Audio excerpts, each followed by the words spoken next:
Joshua over here is currently freaking out because I snuck my carry-on that I was supposed to curbside check onto the airplane because I couldn't part with all of my skincare products. Good morning, my little nerds. I am Dr. Shereene Idriss, a cosmetic dermatologist, usually based out of New York City. I'm currently somewhere over Tennessee, I think, but I am on an airplane, rather in an airplane. That is a pet peeve of my husband, so people say on an airplane when it's actually in, but we are going somewhere. As such, I thought it would be fun to kind of do a quick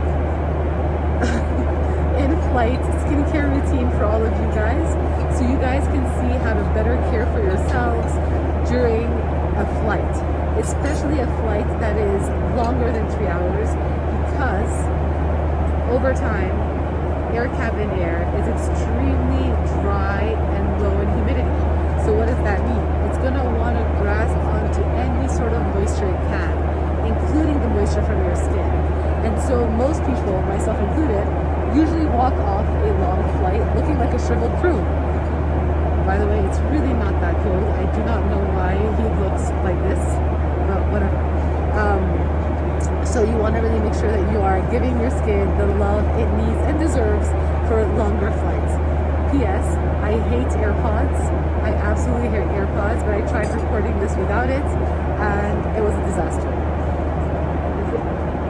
Alright, so let's dive in. Starting with number 1, behavior changes on an airplane.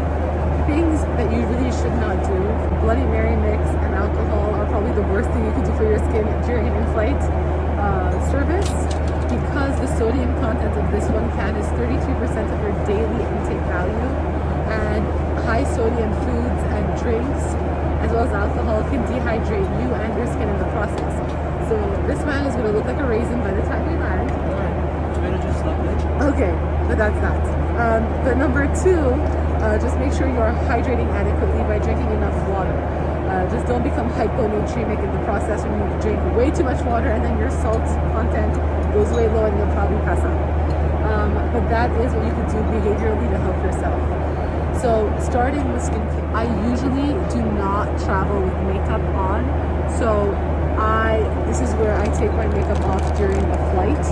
I am not a fan of... Thank you. Sorry. Thank you so much. Yeah, thank you. All right. I am not a fan of makeup wipes because I find them to be extremely eco-unfriendly, no matter what they say. And I find marketing such as this, made with repurposed cotton, okay, that's great, but you still can't recycle these guys. So I hardly ever use makeup wipes except for a flight. Since I have the food in front of me, I'm going to take my mask off. But this is when I use makeup wipes when I'm on a flight. A second little tip, if you're on a really long flight, I sometimes remove my makeup with a light moisturizer. You heard it right. I love Embryolisse for this purpose. This is their Lait Crème Sensitive, but I usually use their original one to do this, and I will show you guys. Sorry, it's fine. I will show you guys one eye and what I usually do. So, oops. I am doing all of this, by the way, with one hand. But I'll take off some makeup. You guys are going to look at me like I'm a freak. And I go like this. And it helps to get all of my makeup off. Because it's the sensitive one, it really does not bother my eyes. And then I will use the makeup wipe itself. Okay, one hand. To clean my face off. And I have food in front of me.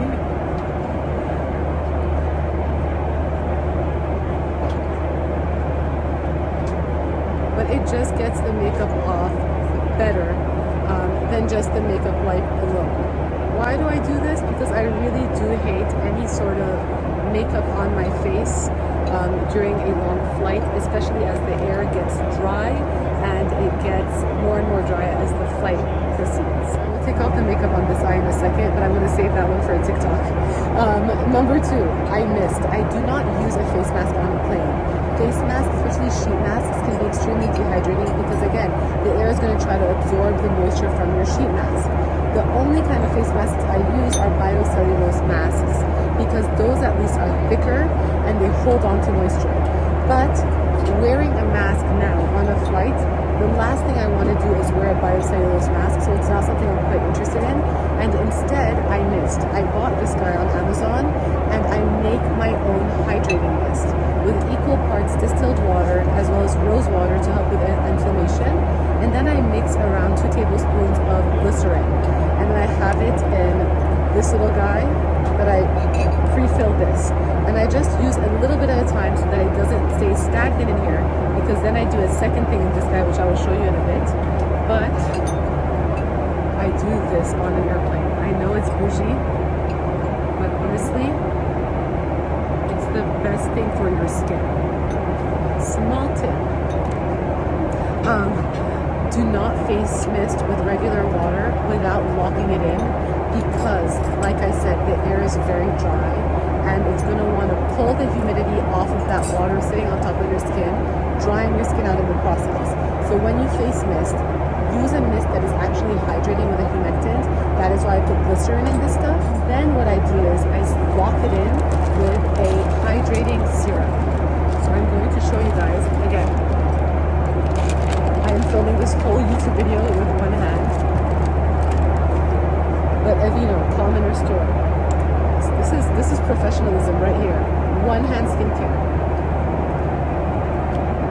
I think this is the first time in my life where a dropper comes in handy. That looks gross. But I use the hydrating serum to lock in the mist. I swear to God, the airplane steward thinks I am a freak. So that is that. And last, because we're wearing a mask, this can get quite gross after several hours.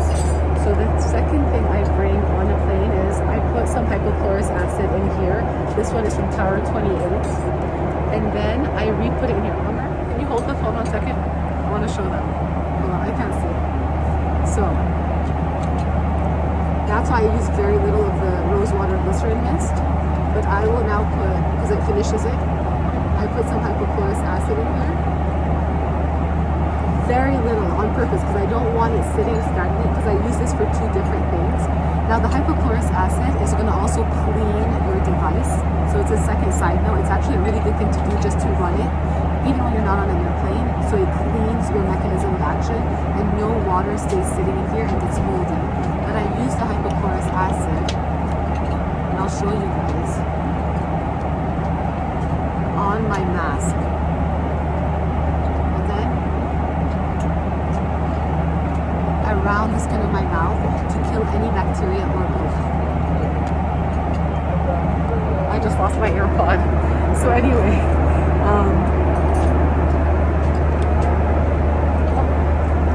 that AirPod is a goner. It is somewhere underneath the seat, and it's actually his AirPods.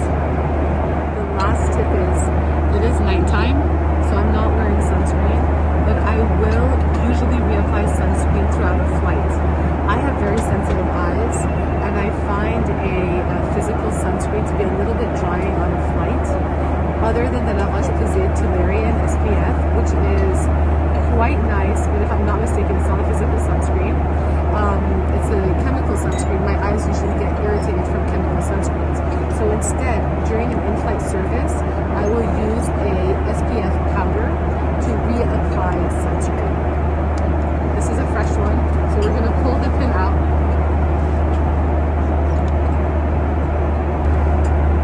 Okay. That's what I'll usually do during an in-flight service, but clearly I do not need to be doing that at night. Anyway, I hope you guys enjoyed this very random YouTube video of an in-flight skincare routine with my trusted partner who looks like he's traveling to the North Pole, and myself who looks like a complete psychopath on an airplane where everyone else is living their best life, but I am living mine, doing my skincare routine with all of you. I am Dr. Shereene Idriss, signing off. I'll catch you guys next week.